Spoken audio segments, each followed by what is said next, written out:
ടിനി ടോമിന്റെ ഒരു പ്രസ്താവന വല്ലാതെ ഇങ്ങനെ കുറെ പേര് എനിക്കിങ്ങനെ അയച്ചു തന്നു. പ്രേം നസീർ സാറിനെ കുറിച്ച് പറഞ്ഞ ഒരു പ്രസ്താവന. അദ്ദേഹം അവസാന കാലത്ത് അവസരങ്ങൾ ഇല്ലാതായതോടുകൂടി അടൂർ ബാസിയുടെയും ബഹദൂറിന്റെയും വീട്ടിൽ പോയി കരയുമായിരുന്നു.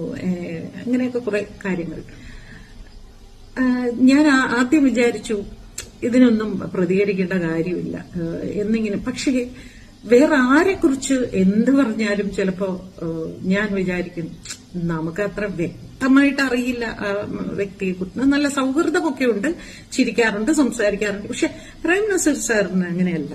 പ്രേം നസീർ സാർ എന്ന് പറയുന്ന വ്യക്തിയെ ഞങ്ങൾ 85 വരെ മദ്രാസിൽ ഉണ്ടായിരുന്ന ആളുകൾ, ഒന്നിച്ച് പ്രവർത്തിച്ചവർ, അദ്ദേഹത്തിന്റെ എല്ലാ നന്മകളും അനുഭവിച്ചവർ,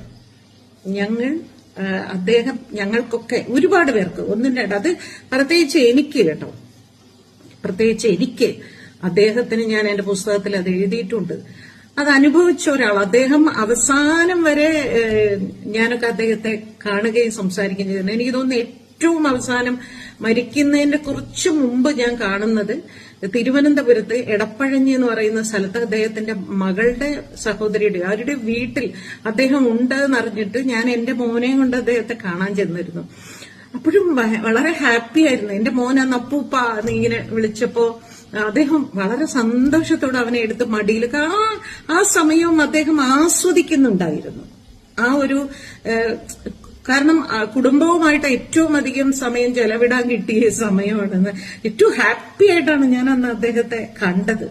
അപ്പൊ അദ്ദേഹം അവസാന കാലത്ത് അവസരങ്ങൾ കുറഞ്ഞു എന്ന് പറഞ്ഞ് കരഞ്ഞു എന്നൊക്കെ പറയുമ്പോ അതാരോ പറഞ്ഞതായിരിക്കാം ടിനി ടോമിനോട്. പക്ഷെ അത് നമ്മൾ ആധികാരികമായ ഒരു അഭിമുഖത്തിൽ പറയാൻ പാടില്ല ടിനി. കാരണം ചില ആളുകളൊക്കെ കണ്ടിട്ടില്ലേ, ചിലരെ കുറിച്ചൊക്കെ യൂട്യൂബിലിരുന്ന് വളരെ ആധികാരികതയോടുകൂടി അവരെ കുറിച്ചുള്ള പല കെട്ടിച്ചമച്ച കഥകളും ഒക്കെ ഇങ്ങനെ പറയുന്ന കേൾക്കാം. അത് ആ വ്യക്തി ജീവിച്ചിരിപ്പില്ലെങ്കിലും അവരുടെ ബന്ധുക്കൾ ജീവിച്ചിരിപ്പുണ്ട്. അവർക്ക് എത്രമാത്രം ഫീലിങ്സ് ഉണ്ടാകും എന്നുള്ളത് ആരും ചിന്തിക്കുന്നില്ല. അവരൊക്കെ പോട്ടെ, പണത്തിന് വേണ്ടിയാണ് അങ്ങനെയൊക്കെ യൂട്യൂബ് ചാനൽ ഉണ്ടാക്കി ഇങ്ങനെ പറയുന്നതെന്ന് വെക്കാം. പക്ഷെ ടിനി ടോം ഒരു ഇന്റർവ്യൂവില് ഒരു ആക്ടറായിട്ട് ഇരുന്നു കൊണ്ടാണ് ടിനി ടോം സംസാരിക്കുന്നത്. അത് യാതൊരു ആധികാരികതയും ഇല്ലാതെ ഞാൻ കേട്ടിട്ടുണ്ട് എന്ന് പറയുമ്പോൾ കേട്ടതെല്ലാം സത്യമാകണമെന്നില്ലല്ലോ. നമ്മളൊരു ഇന്റർവ്യൂവിൽ പറയുമ്പോൾ അത് സൂക്ഷിക്കണം. ടിനി നസീർ സാറ് ജീവിച്ചിരുന്ന കാലത്തിൽ സിനിമയിൽ പോലും വന്നിട്ടില്ലാത്ത ഒരാളല്ലേ, അല്ലെ?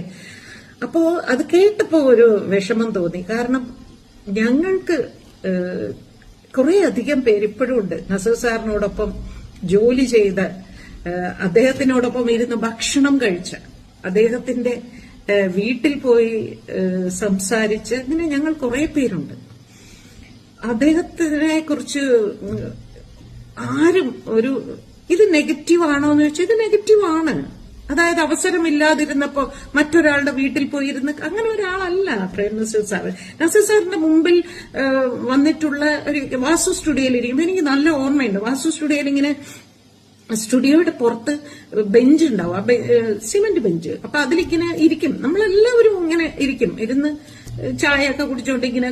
അപ്പൊ ചിലവർ വന്നിങ്ങനെ കഥ പറയും, അവിടെ ഇരുന്ന് കഥ പറയും. വളരെ ഈ വൺ ലൈൻ ഇത് പറയുമ്പോ നസീർ സാർ ഇത് ഞാൻ ചെയ്താൽ ശരിയാവില്ല, ഇത് മറ്റേ അദ്ദേഹത്തെ വിളിക്കൂ എന്ന് പറയുന്നത് നമ്മൾ കേട്ടിട്ടുണ്ട്.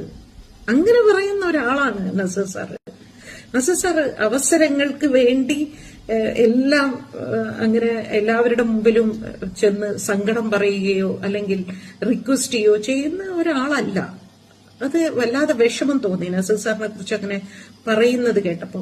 എനിക്ക് അറിയാൻ വേണ്ടി പറയുകയാണ്, ഞങ്ങൾ മദ്രാസിലുണ്ടായിരുന്ന കാലഘട്ടത്തിൽ, ഞങ്ങൾക്ക് ഇപ്പോഴും ചെന്നൈ എന്ന് പറയാൻ ഇഷ്ടമല്ല, ആ കാലഘട്ടത്തിൽ കേരളത്തിൽ നിന്ന് മദ്രാസിലേക്ക് വണ്ടി ഇറങ്ങി വന്ന് എന്ത് ചെയ്യണം എന്ന് അറിഞ്ഞുകൂടാതെ ഇങ്ങനെ അന്തം വിട്ട് നിൽക്കുമ്പോ ചെന്ന് കാണാൻ, ഒരു നേരത്തെ വിശപ്പടക്കാൻ ഉള്ള ഒരേ ഒരു വീട് പ്രേം നസീർ സാറിന്റെ വീടായിരുന്നു. ധൈര്യമായിട്ട് ആർക്കും അവിടെ പോകാം. നസീർ സാർ അവർക്ക് ഭക്ഷണം അതുപോലെ ഉപദേശിച്ച് നാട്ടിലേക്ക് പറഞ്ഞു വിടും. അല്ലെങ്കിൽ കഴിയുന്നതും ആരോടെങ്കിലുമൊക്കെ പറഞ്ഞ് റെക്കമെൻഡ് ചെയ്യും. അദ്ദേഹം ഈ അവസാന കാലത്ത് അപ്പൊ ഇവരുടെ മക്കള് പേരക്കുട്ടികള് ഒക്കെ ജീവിച്ചിരിപ്പുണ്ട്. അവരെന്ത് വിചാരിക്കും? അയ്യോ, ഞങ്ങളുടെ മുത്തശ്ശൻ ഈ അവസാന കാലത്ത് ഇങ്ങനെ വല്ലാതെ വേദനിച്ച് ആണോ മരണപ്പെട്ടത് എന്ന് അങ്ങനെ വിചാരിക്കാൻ പാടില്ല. അങ്ങനെയല്ല, നസർ അങ്ങനത്തെ ഒരാളല്ല ടിനി. ദേവി ഇത് അങ്ങനെ ഒരു ധാരണയുണ്ടെങ്കിൽ അത് മാറ്റണം. ഞങ്ങൾക്ക് എല്ലാവർക്കും, ഞങ്ങൾ നസീർ സാറിനോടൊപ്പം സഞ്ചരിച്ച ഞങ്ങൾക്ക് എല്ലാവർക്കും വളരെയധികം വേദനയുണ്ടാക്കിയ ഒരു പ്രസ്താവനയാണ് അത്.